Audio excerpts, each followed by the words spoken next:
다 비용에 대한 부분들인 거잖아요. 고정 비용이란 부분들이랑 뭐 물류비라든지 이런 비용들. 그래서 미국도 그렇고 우리나라도 그렇고 앞으로 이런 기업들의 비용 통제가 얼마나 잘 되는지, 이게 기업들의 주가에 있어서 가장 좀 중요한 판가름 날 수 있는 포인트? 이런 부분이 좀 되지 않을까 싶습니다.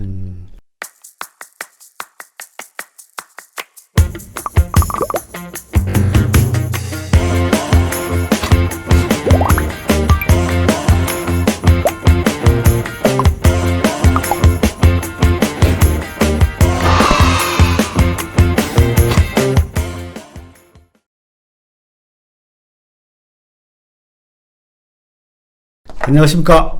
백배진환 경제TV의 배진환입니다. 오늘도 긍정에너지로 시장 분석해 주실 박진희 유한타증권 부장님 모셨습니다. 안녕하세요. 반갑습니다. 여러분들이 성원해 주신 덕분에 우리가 25만 구독자 어렵게 만들었습니다. 이제 30만을 향해서 여러분들 많이 도와주십시오. 감사합니다. 가자, 30만. 네, 감사합니다. 30만 될 때 또 나올게요. 네, 감사합니다. 25만 딱 됐을 때 나오셨네. 케이크 제가 큰 거 사가지고. 좋습니다. 네, 케이크 큰 거 사가지고 네. 30만 됐을 때 딱 같이 방송해요. 감사합니다. 제가 아주 강남에서 아주 좋은 데서 케이크 맞춰볼게요. 감사합니다. 오늘 하여튼 마감 시장 한번 짚어주시죠. 네, 뭐 사실 뭐 지난주 금요일부터 뭐 바이든 효과가 있었잖아요. 네네. 그래서 뭐 2차 전지랑 뭐 반도체 소비장 좀 강했었는데 오늘 좀 그쪽은 살짝 좀 차익실험 매물 나오면서 탄력이 살짝 떨어졌지만 그래도 뭐 유지는 되는 모습. 소재는 조금 빠지긴 했습니다만은 오늘 시장에서 제가 봤을 때 가장 강했던 흐름 보면은 뭐더라? 바이오 쪽들이 워낙 배제되어 있었잖아요. 근데 원숭이 두 창인가? 그거 조금 이제 이슈가 나오면서 관련주들이 움직이긴 했습니다만 기본적으로 그런 류들의 테마성 바이오들보다는 실질적으로 올해 조금 뭔가 의미 있는 데이터가 나올 수 있는 기업들, 제약바이오 쪽에서 오늘 좀 반등이 좀 나왔어요. 뭐 보시면 최근에 한미약품이 확실히 좀 변해 있고 오늘 좀 삼바도 올라왔고 뭐 SK바이오사이언스 뭐 케미칼 뭐 이런 것들도 올라왔는데 최근에 조금 실적에서 뭔가 보여준 뭐 나이백이라든지 뭐 이런 부분들 좀 강했고 그 다음에 삼천당 제약이라든지 뭐 한올바이오 같이 그런 안과질환 관련주들도 올라오고 그 외에 보시면 뭐 오스코텍 같은 애들도 한 며칠 올라오고, 그러니까 알게 모르게 우리가 다 지금 바이오나 2차 전지만 보고 있어서 그렇지 제약바이오 쪽에서도 뭔가 좀 흐름을 만들어 나가는 모습들이 좀 일정 부분 좀 나타났다라는 점, 요게 조금 특징이고 그 다음에 뭐 완전히 대폭락을 했었던 게임주들이 오늘 위믹스 코인 올라오면서 뭐 위메이드 맥사 장중에 상한가 한번 갔었고 미메이드 올라오고 그 다음에 뭐 펄어비스 조금 올라오고 뭐 이런 식으로 게임주들도 폭락했었기 때문에 가격 메리트를 가지고 조금씩 올라오는 모습. 근데 요새 조금씩 NC소프트는 조금씩 모양이 달라지는 것 같아요.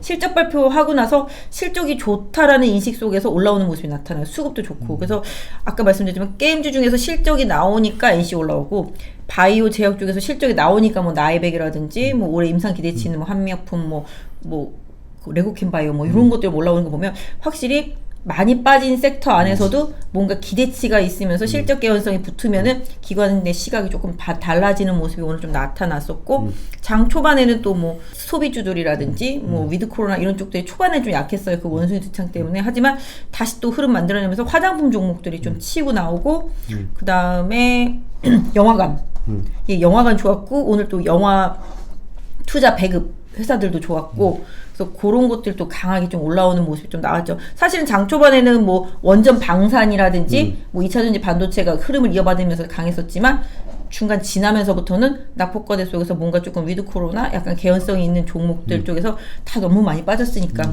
그런 쪽들이 좀 치고 나오는 모습이더라고요. 그래서 영화관 그다음에 영화 투자 배급사들 좀 올라왔고 아까 말씀드린 대로 제약바이오 좀 좋았고 그다음에 뭐 화장품 같은 그런 류들도 좀 좋았었고 뭐 전반적으로는 좀 낙폭과대한 종목들이 워낙 금요일장에서 좋았었기 때문에 오늘 살짝 좀 숨고르기 현상도 좀 있었습니다만은 약간 뭐랄까요 그냥 기본적으로 최악이다 생각했던 섹터가 조금 변하는 모습 그런 모습들이 그 안에 섹터에서 좀 주요 종목들 이런 쪽들을 좀 나타났고 뭐 바이든 효과를 좀 봤던 종목들은 일부 차익 실험 모습 속에서 좀 혼재된 흐름이 좀 있었다. 뭐 오늘 반도체 대형주들도 좀 쉬어가는 모습이었잖아요. 자동차도 마찬가지로. 하지만 그 안에서의 좀 잔발이라고 해야 되나요? 그런 움직임들은 뭐 살짝 종목 간에 좀 순환매적인 상태로 좀 있었다. 왜냐면 2차 전지도 소재 위주로 많이 올랐다가 지난주 후반부터는 이제 뭐 장비주들 쪽으로 좀 옮겨가는 흐름이 좀 나타났잖아요. 근데 또 오후에는 좀 빠지기도 했습니다만은 기본적으로 좀 섹터 안에서의 좀 후발주들의 순환매도 좀 있었다라고 보실 수가 있겠고 좀 소외되었던 종목들의 반등 이런 부분들이 오늘은 좀 시장에서 가장 큰 특징이었던 것 같아요. 네. 미국 증시 먼저 한번 살펴보면 최근 경기 침체 공포에 미 증시가 휘청이는 모습을 보였는데 흐름 어떻게 보십니까? 저희 2주 전에 나왔을 때도 무섭다 그랬는데 그렇죠. 그 뒤에도 더 많이 빠졌잖아요. 그렇죠. 엄청 많이 빠졌잖아요. 금요일 날도 저는 뭐지? 아니 아침에 확인했을 때 지수는 그렇게 안 빠졌는데 차트를 보니까 막 꼬리가 이만하더라고요. 맞아요. 예. 나스닥은 11,000까지 빠지고 다우도 막 와 이게 뭐지? 근데 옵션 만길이었었잖아요. 네. 미국도 금요일날 변동성이 좀 많이 컸던 것 같아요. 근데 미국 시장에서 이제 미국도 뭐 관련되어 있는 시장을 전문적으로 이제 판단해준 전문가들이 있는데 멘트들은 되게 안 좋게 나오더라고요. 뭐 아직도 바닥이 아니다. 네. 그죠? 뭐 더 빠져야 된다. 뭐 내년에 경기 침체다. 네. 그런 식으로 계속 나오는데 궁극적으로 따지면 뭐 미국 시장도 사실은 좀 버블이 있긴 있었잖아요. 그렇죠. 너무 많이. 네, 뭐 저금리 시대에서 버블이 있었던 그런 테크주들이 이제 금리가 올라가기 시작하니까 이제 버블이 꺼져나가는 거잖아요. 그러니까 뭐 가치를 제대로 이제 반영하기 시작하는 흐름들 이런 부분이라고 보면 좋겠는데 워낙 그 빅테크들이 지수에서 차지하는 비중이 크다 보니까 미국은 이게 좀 그렇죠. 심하잖아요. 네, 그래서 또 그랬을 수도 있는데 개인적으로는 미국 같은 경우도 지수로만 놓고 보면은 거의 금요일날 찍었던 저점이 아닐까? 뭐 이런 생각이 사실 들 정도로 많이 빠졌는데 종목 하나하나를 놓고 보면 조금 다를 수도 있을 것 같기는 해요. 네. 뭐 테슬라 같은 경우도 뭐 앨런 머스크 그런 개인적인 사유 때문에 많이 빠지기도 했지만 기본적으로 미국 시장 같은 경우는 코로나 시대 때 강세를 보였던 섹터주들이 최근에 많이 빠지고 있는 거잖아요. 그도 그럴 것이 뭐 최근에 뭐 로블록스라든지 뭐 그런 쪽들도 빠지는 이유가 사용량이 많이 줄었다 그러잖아요. 제페트들. 그러니까 이렇게 휴대폰을 가지고 뭔가 하던 것보다는 이제 좀 밖에 나가서 할 것들이 많아졌잖아요. 요새 밖에 나가 보셨어요? 장난 아니잖아요. 그렇죠. 뭐 식당도 그렇고 네. 뭐 공원도 그렇고 장난 너무 사람 많잖아요. 그렇다시피 뭐 미국 같은 경우도 그렇다는 거죠. 그래서 사람들의 관심이 그런 쪽에 쏠리기보다는 외부로 쏠리기 때문에 미국 시장도 그런 테크류들이 많이 빠지는 상태인데 뭐 미국 시장 같은 경우도 그런 큰 종목들이 좀 많이 빠지고 있는 흐름이라서 지수를 뭐 어떻게 제가 예측해 드릴지는 모르겠지만 개인적으로는 뭐 미국 주식을 선호하시는 분들한테는 뭐 많이 빠지면 또 미국 주식이 기회도 될 수 있겠다라고 볼 수도 있을 것 같긴 해요. 근데 뭐 개인적으로는 미국장은 저는 개인적으로는 그냥 좀 뭐랄까요, 그냥 바로메터로만 삼고 매매는 보통 한국 주식으로 하는 편이기는 한데 미국 같은 경우는 최근에 얘기 나오는 거 보면은 이제 우리나라는 이제 법인세를 25에서 22까지 지금 낮춰주는 추세인데 네. 바이든 같은 경우는 계속 이제 빅테크로도 이제 법인세 올리는 그렇죠. 그런 부분들 그렇죠. 얘기하면서 조금 안 좋아지는 부분들이 있었고 뭐 그동안 미국 시장을 계속 올렸던 그리고 그런 그 빅테크들의 그런 성장의 그 이면에는 계속 자사주 매입하는 부분들이 많이 컸어요. 그죠? 배당 정책도 있었지만 자사주 계속 매수해서 주식을 올리는 그런 케이스가 많은데 지금은 조금 그런 스타일에서 약간 좀 벗어나는 흐름들이 좀 나타나고 있기 때문에 오히려 미국 시장이 과거 데이터를 보면은 이게 금리 인상 시기에 오히려 신흥국 시장 대비해서 수익률이 많이 뒤처지는 흐름. 오히려 신흥국 시장이 그렇게 한번 금리 인상 시기마다 빠지고 나면은 더 수익률이 많이 나왔다라고 그러더라고요. 제가 어디 레포트에서 봤는데. 예, 그래서 그런 부분들 보면 안전자산을 선호했던 현상의 그 자금들도 금리 인상이 어느 정도 마무리가 되고 금리의 끝이 보이기 시작한다라고 하면은 다시 또 신흥국 시장으로 와서 수익을 내려고 하는 그런 흐름들. 사실 또 그 금리 인상기는 그럴 수밖에 없는 게 달러가 강하잖아요. 그렇죠. 달러가 강하다 보니까 당연히 좀 더 메리트가 있는 쪽 시장을 향하게 돼 있잖아요. 그러다 보니까 이제 신흥 시장이 좀 더 강했었던 것 같은데 일단 뭐 미국 시장 개인적으로 봤을 때는 그냥 차트로만 봤을 때는 나스닥은 좀 거의 다 빠진 것 같고 다우는 솔직히 조금 더 빠질 수 있는 룸은 차트로는 좀 있는 것 같아요. 네, 근데 거기까지 내려올지 안 내려올지는 모르겠지만 기본적으로 미국 시장도 지표를 좀 보려고 그러잖아요. 그때 또 연준 회의도 있고 물가 지표도 발표하니까 그런 부분들을 조금 보려고 하는 노력들을 하는 것 같아요. 제가 봤을 때는 결론은 그런 실적에 대한 그런 부분들에 대한 우려? 이런 부분들과 함께 경기 침체에 대한 우려. 사실 그런 거잖아요. 우리나라도 마찬가지고 미국도 마찬가지고 지금 부담스러운 게 그런 거잖아요. 물가 지표는 되게 높게 나오는데 또 소비 지표가 좋은 것 같으면서도 살짝 꺾이는 뉘앙스가 나오다 보니까 그런 그 보복 소비의 영향으로 인해서 물가가 더 올라간 부분도 분명히 있겠지만 그 보복 소비의 영향이 끝나고 나면 정말 실제적으로 소비가 돌아와 줘야 되는데 이런 경기 침체 여파 때문에 기업들이 실적이 안 좋아지니까 또 고용은 지금 높지만 고용이 일단 피크를 치면 고용이 줄어들면은 기본적으로 또 소득이 줄어들고 그 소득에 대비해서 물가 상승률이 높으니까 내 임금이 실질적으로 줄어든 느낌이 드는 거고 그럼 소비가 위축되고 이러잖아요. 미국 시장 최근에 나오는 데이터들 보면은 최근에 이제 실업 수당 청구 건수도 늘어났단 말이죠. 그러니까 여기서 또 기폭제가 돼가지고 더 빠지긴 했거든요. 그래서 그런 부분들 고려해보면 실질적으로 미국 시장도 이번에 6월달에 발표되는 물가지표 이 부분하고 이제 연준의 스텝을 봐야 되겠죠. 요 부분. 근데 사실 뭐 요번 주에 이제 베이지북 그러니까 연준의 의사록이 공개되잖아요. 베이지북이 아니라 연준의 의사록 공개되면 거기서 어느 정도 뉘앙스가 나올 텐데 사실 5월달은 뉘앙스가 안 좋을 거란 말이죠. 그래서 그걸 보면서 시장이 한 번 더 충격을 받는지 아니면 그건 됐고 지나간 거라고 생각하고 6월달 거 볼게라고 얘기를 하는지를 좀 봐야 되겠습니다만 미국도 지금 물가에 대해서 상당히 좀 고민이 많은 구간이고 그 다음에 오히려 지금 높은 고용 효과가 거꾸로 또 거기서 밑으로 내려갈 수 있는 부분들 그 다음에 기업들이 원자재 가격 부담 때문에 이익이 줄어들 수 있는 부분들 이런 부분들에 대한 고민도 우리나라도 마찬가지가 되겠고 미국도 마찬가지가 되고 같이 충분히 똑같이 그런 부분들은 좀 연동하지 않을까. 다만 이제 미국에 있는 기업들 같은 경우는 그런 빅테크 기업들 같은 경우는 사실 원자재랑 별로 상관없는 기업들도 많지만 사실 최근에 빠지는 거 보면은 마트류들 뭐 월마트도 그렇고 뭐 아마존도 그렇고 다 비용에 대한 부분들인 거잖아요. 고정 비용이란 부분들이랑 뭐 물류비라든지 이런 비용들. 그래서 미국도 그렇고 우리나라도 그렇고 앞으로 이런 기업들의 비용 통제가 얼마나 잘 되는지 이게 기업들의 주가에 있어서 가장 좀 중요한 판가름 날 수 있는 포인트? 이런 부분이 좀 되지 않을까 싶습니다.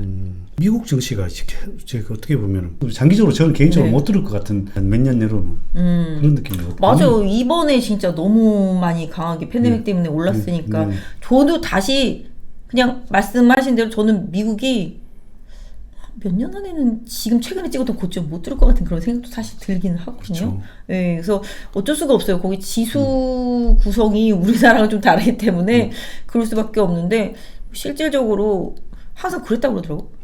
이게 약간 침체가 살짝 중간중간에 왔다고 그러더라고요. 금리 인상 시기 중간중간에. 그래서 그런 부분도 그러니까 뭐 내년에 침체 온다 이런 말이 아주 틀린 말은 아닐 수도 있을 것 같기는 한데 실질적으로 이게 연착륙이 쉽지는 않은 것 같긴 해요. 지금 물가도 너무 높고 그다음에 러시아 문제, 뭐 중국 문제 이런. 근데 아까 오다 보니까 기사가 좀 있었어요. 중국 그 관세 일부 조금 완화해주는 부분들에 대한 그 뉴스가 있어서 그게 조금 긍정적일 수도 있을 것 같긴 해요. 왜냐면 중국과의 관세 문제 분명히 수입 물가에 영향을 주기 때문에 그거 인하해주면 조금 다운되는 효과 물가에서 그렇다고 뭐 완벽하지는 않을 수가 있기 때문에 그 부분 정도.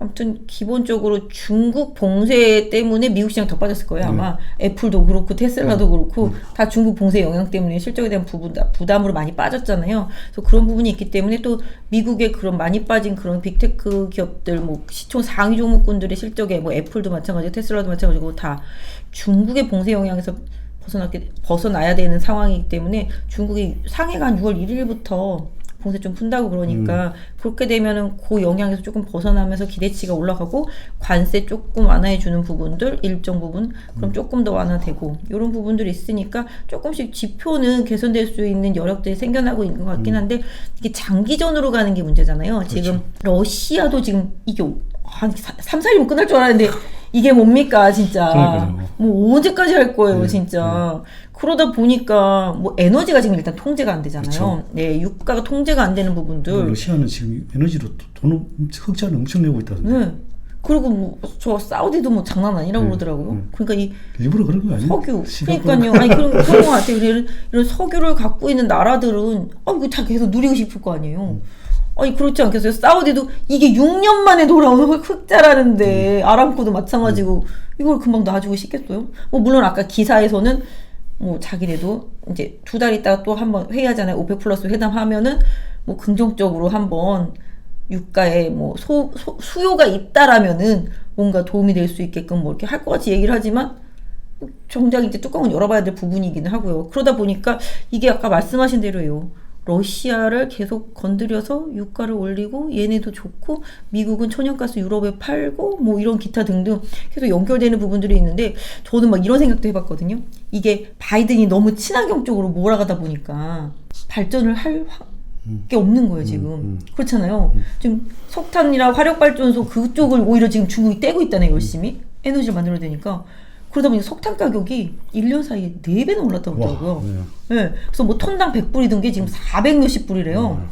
그러니까 근데 어떻게 떼긴 떼야 될 거 아니겠어요. 근데 친환경 때문에 그동안 안 떼었잖아요. 그러다 보니까 다른 에너지 가격들이 너무 올라간 거예요. 그러니까 이쪽을 계속 등한시하면서 화력발전이라든지 그 다음에 뭐 원전도 마찬가지가 되겠고 그런 식으로 이렇게 안 쓰게 하고 자꾸 친환경 쪽을 끌고 가다 보니까 친환경으로 가기 위한 이 중간다리 역할을 해줘야 되는 부분이 갑자기 끊어져 버린 거잖아요. 러시아 이 전쟁 때문에.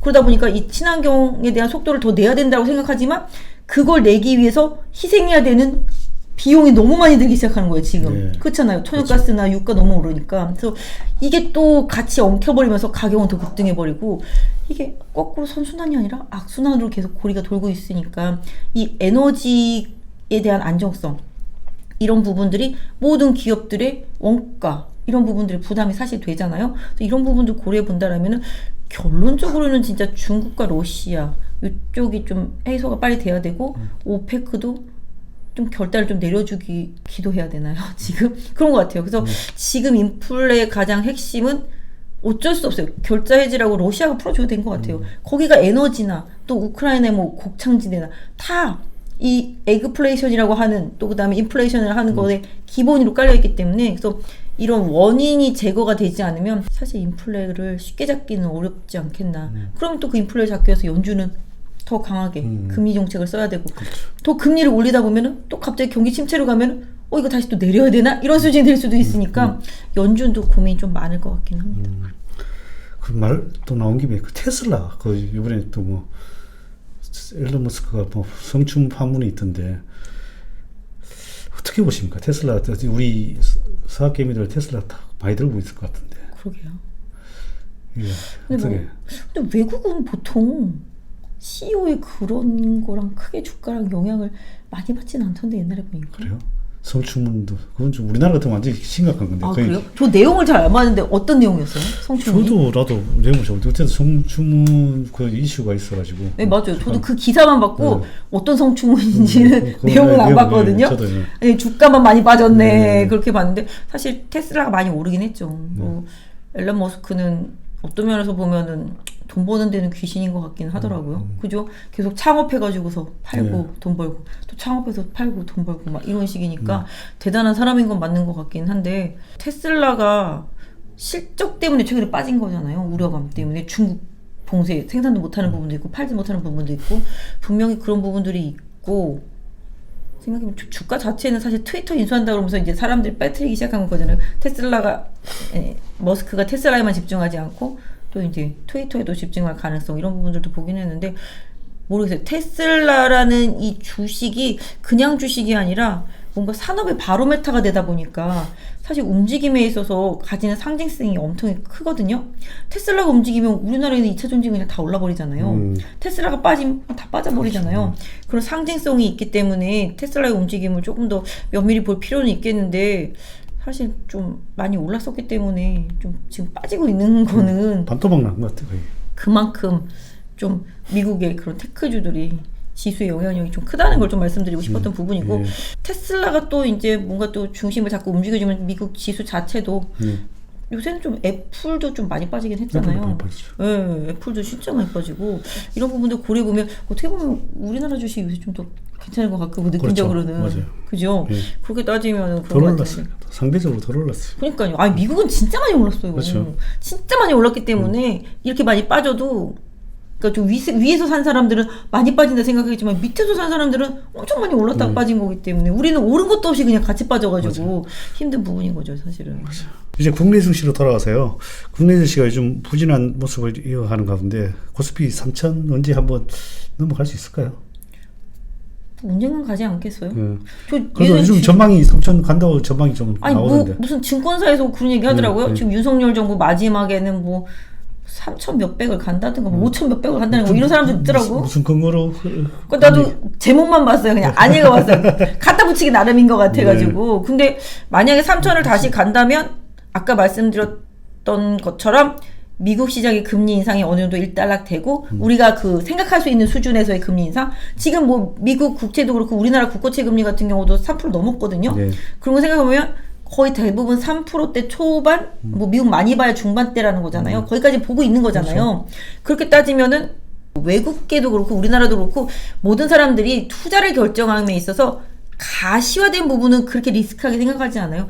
어떻게 될지 모르니까 그게 리스크한 거잖아요. 근데 연준이 딱딱딱딱 마련해 주면은 거기까지만 생각하면 되는 거잖아요. 근데 지금 물가가 어떻게 날지 모르니까 아 이것들이 0.5가 아니라 0.75를 가려나? 뭐 이런 생각 때문에 혹시 2번 연속 가려나? 뭐 이런 생각 때문에 지금 못하는 거잖아요. 하지만 그 모든 것들이 지금 주가에 어느 정도 녹아있긴 하잖아요. 그래서 그걸 기반으로 봤을 때 지금 또 달러 강세도 어느 정도 조금씩 둔화되는 느낌? 그다음 나오고 뭐 미 국채 금리도 조금씩 안정되는 느낌? 이렇기 때문에 요게 확정만 되고 나면은 사실 돈들이 아까 말씀드린 대로 금리 인상 시기에 신흥국 시장이 더 상승폭이 많았다라고 그렇죠. 말씀드린 것처럼 다시 돌아올 수 있다고요. 달러 강세를 기반으로 해서 그렇게 또 그렇게 본다라면은 또 이제 국내에서 그동안 다 버려뒀던 우량주들 많이 있잖아요. 대형주들. 사실 경기가 침체로 가지 않고 회복이 된다라면 경기 민감주들이 다시 또 주도하는 흐름이 나오기 때문에 그러면 그런 종목들을 기반으로 해서 주가가 올라간다라면 3천 갈래면 또 사실 금방 갈 수 있잖아요. 그렇죠. 10% 뭐 거의 한 10% 오르면 돼요. 갈래면 금방 가잖아요. 뭐. 아니 뭐 3,300에서 2,500도 이렇게 금방 맞아요. 빠지는데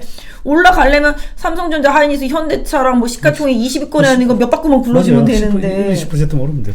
지수가 중요한 건 아닌 것 같아요. 맞아요. 그죠? 지수가 3,000을 가든 4,000을 가든 5,000을 가든 그게 중요한 게 아닌 것 같아요. 그 시장의 질이 되게 중요한 것 같고 우리 개인 투자자분들이 수익을 얼마나 낼 수 있는지가 더 중요한데 지수는 중요한 것 같지 않은데 3,000을 얘기하는 분들의 근거라면은 아마 그런 부분들로 인해서 외국인들 수급이 다시 돌아오고 경기가 회복되면서 국내 이제 제조업체들이 뭐 인플레 우려선 꺾이고 원자재 가격 좀 떨어지면서 원가 비용 떨어지면 그동안 좀 부담스럽게 생각했던 마진율 하락에 대한 고민이 조금 수그러들면서 주가는 올라간다라는 논리가 아닐까요? 그 리포트는 안 봤지만 그래서 궁극적으로는 뭐 그런 부분이 좀 중심이 될 수 있을 것 같고 또 논리 한쪽 편에서는 뭐 MSCI 지수 뭐 선진국 거기 뭐 들어가면은 뭐 갈 수도 있지 않겠냐 뭐 이런 얘기들도 할 수도 있을 것 같아요. 근데 또 지금 대통령의 정책이 또 반도체라든지 뭐 이런 쪽을 노리고 있기 때문에 원전도 마찬가지가 되겠지만 약간 지금은 약간 좀 기업들 친기업들 성향의 이제 대통령이기 때문에 그런 부분들 고려해 본다라면은 그동안 좀 기업들에 대해서 세제 혜택이 없었고 여러 가지 부담이 있었던 그런 기업들 때문에 외국인들이 그 기업들에서 발을 뺐다라면은 뭐 세제 혜택이라든지 여러 가지 수익성이 돌아온다라면 외국인들은 다시 또 돌아올 수 있겠다. 네, 그런 부분들 때문이라면은 주가 뭐 지수 올라갈 수 있지 않을까 싶습니다. 그렇네요.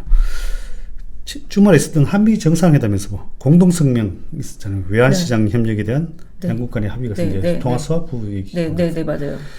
최근에 그래서 그런지 환율이 많이 떨어졌더라고. 1260. 지난주부터 약간 언론 플레이가 좀 들어갔고 당국에서도 좀 구두 개입이 좀 들어가기 시작했고요. 근데 통화 수합 한다고 그러니까 뭐 그런 내용도 나왔었고 그러니까 사실 우리 좀 외환위기를 겪었던 입장에서 그 환율이 좀 무섭잖아요. 지금 1,300원까지 가니까 사실 무섭고 또 그게 나중에 있어서 뭐 단기적으로 뭐 정말 고갈될 수도 있고 문제가 생길 수도 있으니까 그런 부분들 때문에 좀 우려감이 있었다라면 한미 통화 수합을 하게 되면은 좀 안정적으로 이제 달러 공급이라든지 부족할 때마다 할 수 있는 부분이 생기니까 그런 부분에 대해서는 조금 부담이 완화된 것 같고요. 아까 말씀드렸던 것처럼 달러 강세가 기본적으로 조금 약간 고점을 찍은 느낌 속에서 약간 좀 피크. 왜냐면 요새 달러가 약한 이유가 뭔지 아세요? 미국이 경기 침체로 갈 것 같다고 그러면서 달러가 약해지기 시작한 거예요.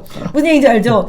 경기 침체로 가면 달러 같이 하락하겠지. 그렇죠. 네, 그 뉘앙스로 달러가 움직이지 않고 미 국채 금리도 꺾이기 시작한 거거든요. 이게 경기 침체로 가는 게 좋은 건가? 거꾸로 그잖아요. 그러니까 이게 귀에 걸면 귀걸이, 그렇지. 코에 걸면 코걸이 막 이런 것 같아요. 시장이. 그 장단점이 다 있는 것 같아요. 그렇게 하면서 또 뭐 그렇게 되면 또 물가도 또 하락하고 맞아요. 그렇게 되면서 이제 뭐 금리 인상 이슈를 조금 늦춰주기도 그렇죠. 하고 뭐 그렇게 되면 주식시장은 또 돈이 안 빠져나가네. 돈 들어오네. 그럼 또 거꾸로 올라가고 있으니까 주식이라는 게 경기가 좋았을 때 올라가야 되는데 오히려 경기가 안 좋았을 때 올라가는 참 희한한 현상들. 항상 그렇잖아요. 저희 사람들이 너무 많이 더 빨라졌어. 저희 주식하다 보면 항상 경기가 좋을 때 시장이 맞아요. 빠지잖아요. 거꾸로. 맞아요. 오히려 경기가 안 좋았을 때 오히려 더 올라오고 그런 부분을 생각해보면 이게 경기가 안 좋은 게 좋은 건가? 시장을 위해서는? 너무 기대감이 그렇죠. 많이 갔나? 그렇죠. 뭐 이런 생각도 예. 해보게 되는데 일단은 지금은 금리에 대한 불확실성이 확실히 제거되는 게 중요하고 그래야지만 달러도 좀 더 안정세를 찾을 수 있기 때문에 심리적으로 이런 통화 스와프 관련한 부분들은 증시에 도움은 분명히 좀 되지 않겠나 네. 생각하게 됩니다.